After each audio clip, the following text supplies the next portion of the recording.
You dive in confrontations and team fights, you manage to win it, you manage to be the winner for this game. But the other one will be you make the Pokken going against the Pokken. That's the reason why they choose Molds and Marco Polo together at the same time. We're just competing how accurate we finally got. It's gonna be poke against poke. Poke against poke. It's gonna be the battle of who is going to Who was this Garo? But then just jumping in there just allows Huaha just to have so many different targets. Of course. And speaking of initiations, like E-Star have Luban and Meng Tian at the same time. Those frontliner is gonna be the bodyguards, body shielding the backliner to a rather safer like environment. So that's all. DRG.GK just giving whatever they can possibly think of and trying to piece this up a little bit. The early and the mid game will be extremely important for DRG.GK. There's no late game. There's no late game for them. I would just put it right there. There is no tomorrow.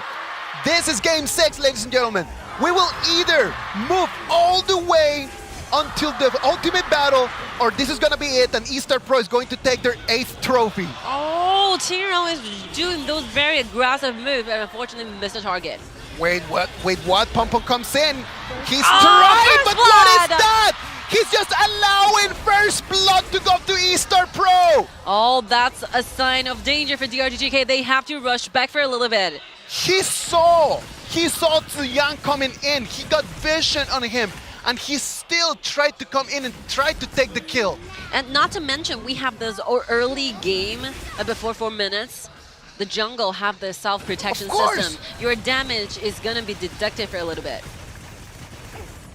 Not the best way to start for Pom Pom one more time, and that's going to be bad news for Paixão. Yep. Because that means that whenever that Meng Tian is going to make it to level 4, and they're going to come and target Paixão, Pom Pom is not going to be able to support him in that fight. Yeah, oh, this blue is brought very low, but fortunately went to the side of Pom Pom.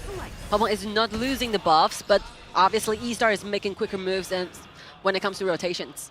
Okay, look at that. Right now, Taran is already on level 4. Level 4, one Paixão level needs ahead. to clean this wave quickly and get out of there. You know, if you want to invade, just make sure like Paixão stick with you together. Yes. You do not want to do those solo invasions because your damage will be deducted quite heavily. If you really wanted to have this blue, I can understand this, but make sure you're surrounded by your members. Of course. Yeah. Like, why would you try to be the hero at 1 minute of the game? And this kind of first kill is costly for GK. Yeah. Because their composition only thrive in the early and the mid game, and if you're losing this. This is just gonna put them in a very passive, in a very passive position for the next 4 minutes minimum. You're gonna be suffering from bad decisions. All right, let's keep moving up with the game. Look at that, Taran comes in, joins in the mid lane fight. Ziyang spots on Monlan. Right now it's gonna be Pom Pom, the one that is gonna be initiated. Blazing Brilliance comes in, but the damage is still very early in the game. It's not gonna be enough. Yeah. Because it was immediately followed by only the ultimate. Sometimes you need to combine the second one and the first ability together so that like Angela's burst damage will be maximized. Of course. Yeah. Of course. Like but there's no time, right? There's no time. It's still early in the game. The cooldown for those two abilities is still like pretty long. Now eStarPro has their eyes on that blue buff. Monglan still has a very good angle. Team Feng is going to force them back. Pom Pom is going to come in to protect his blue. No matter what kind of gaming plays like E-Star is trying to do right there, the only target and purpose for them is trying to have those numbers taken to around 20, around 18, and that's enough. All right, Paixão is being surrounded by 3. Tiro is going to join in as well. That's going to be the Young Generals. That is going to be procced by Taran. Again. And it's going to be taken by Paixão one more time down. Another kill back to Angela. Like Chinro is gaining 2 kills over there. Bottom lane, something happens. Pom Pom is going to force Etron just to use his flash and to flash out of that situation. And right now it's going to have priority for this turret.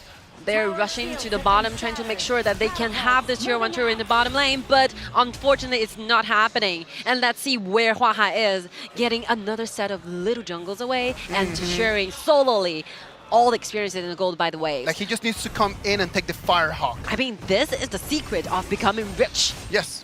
You are farming up all the time. You do not waste even 1 second, like doing nothing. He's like building and buying those items he needed. Well, that's why he's got the highest gold per 804. minute. 804. Aga is Wow. gonna have to proc his ult, but that's gonna buy them enough time to try to take that turret down. That turret is already vanished. And Aga's ultimate is gonna go on cooldown, and that's a long cooldown. And this red, Qingfeng is trying his best, trying to secure down, but with the smite available, it's an easy tag for Huahai. Yeah, it is an easy one for Huahai. Nothing that he can do. The one thing that Qingfeng needs to try to do is just to be the same accurate as Qingron was in the previous game, right? Yep. Like Qingron was able just to control every single blue buff from Foshan.DRG.GK. Now let's see if right now Qingfeng can have the exact same performance in here. All right, coming in, the damage comes, and it's going to be the Master Lupin, the one that is going to fall. Aga cannot stand because he does not have his ulti available. And it's going to be the Blazing Brilliance one more time, Wow. taking one more kill. This is not looking good for the GK. Like they pretty much by used... show, looks at that. It's going to be stopped in there by the fireball. And the mid lane turret is going to fall. No. They used up every single one they have. They used a Primal Portal. They gave up the Tier 1 turret. They gave up all the things remaining in the top lane. They gave up the Tier 1 turret in the mid, trying to make sure they can have secure one kill down. Yep. It's not an even trade. Nope, And losing the Tier 1 turret in the mid is really, really hurtful for their composition. Of course, that's going to be really difficult for Yep. Qingfeng right now. And not to mention, the only kill they have is It was a Yang. support. It's a support.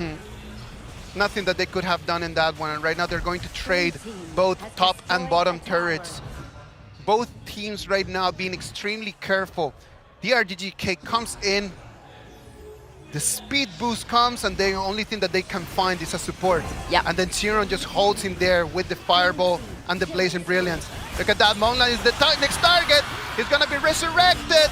Can he deal more damage? It's not gonna be that. Tanran is going to fall right now. It's gonna be Qingfeng. The next, it's gonna be the next target. Look at Pompon just received damage from Tanran that is going to be tanking up, and nothing that DRG.GK can do right now. And you can see every single team fight is not initiated from the side of eStar. You can see the position they set up for the entire game. That Tanran stays in the top forever, stays in the mid forever, trying to take in the towers, which means that the eStar is not looking for those team fights. But Garo went down for a little bit.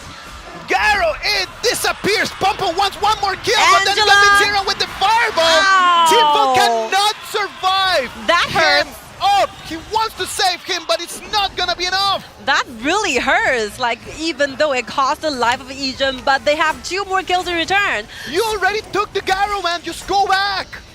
He didn't need to go for Master Lupin. Well, sometimes when you're so excited, you will be acting like this. I'm so sorry, but DRG.GK members, just stay calm. Make better decisions. You are like staying between live or death and Yes. trying to be responsible for what's going to happen later on. Look at that. Like, he jumps in. He gets the one kill that he needed. He can go. That's it. You can leave. Why do you want to just go and just force it to try to get on your support? Exact same thing that happened in the first minute of the game. But something is happening down there, happening on the top lane, those skirmishes. And right now, like DRG.GK is still choosing to use the same strategies. 5 surrounding, forcing into the team fights, using the maximum amount of damage, trying to steal 1 more kill. Every But single time that they are able to just kind of pull in anyone, it's any person that they can pull in, any person that Master Lupin can get his chains on is going to be a win. Because it's going to be either one of the 4 core players or it's going to be Aga, and then Aga is going to have to use his ultimate. you know, the saddest information is that like Ejin stays alive all the time. Yeah, He's having yeah. those waves only by himself. So this Garros, they safe and sound Yes. till this point. Up until right now, if Garo just keeps going like this, let's not say 16, 17 minutes. Give her 5 more minutes and Yep. then that Garo's damage is going to be fully online. Yes. Look at 2 complete items ready. Shadow Ripper and the Endless Edge. Eternity Blade. Taran has eyes on them. And getting ready to Doomsday. Once Doomsday is gonna be there, I mean, HP recovery and those damage to the tanks. Wow, Oh, look those at that. force Monlan is outs. just being surrounded. Unstoppable. Baisho is going to disappear. Look at that. Tyran. Tyran is just sucking in so much damage. Nothing that Monlan can do to try to avenge Baisho. Becoming 20 invincible. seconds power play for eStarPro. You know, eStar is setting Ejin as a bait on the bottom lane, while those very precious time they're giving it to Tyran, they're giving it to Huahai. So that's like check the personal gold. Like Ejin is not leading that hugely, but if you see like Huahai personal gold at like 7,000 already, like ready to do a lot of challenges. Yeah, of You course. see like how many damage like Tyran solo like taken up there, soaking in like a soap or something. That's why nobody wanted just to allow this monkey to get in the game. Oh. So tanky and such a great amount of damage that he can deal as well. I think DRG.GK is choosing the wrong target. Yep. Yep. Choosing the wrong target it is. Look at that. Tyran is being taken extremely low. But Monlan Tyran's has a still great alive. angle. Wait for Pompo. Look at that. Everyone is just disappearing. Nothing that anyone can do. Crucial Why? team fights. Stood up and took the last kill. The turrets are going to fall. The What waves is are going to running happen? in. Look at eStar Jingfeng. and making sure that Jingfeng cannot just go back. They're sending 3 of their members trying to clean the way, trying to get closer to the high ground towers. Look at that, it's gonna be only Pompon, the last hope. He needs to go back, needs to buy 5 more seconds for Baisho to come in. It could be this! It could be this, ladies and eStar, gentlemen! eStar! The ballista is coming in! The wave to rush it in!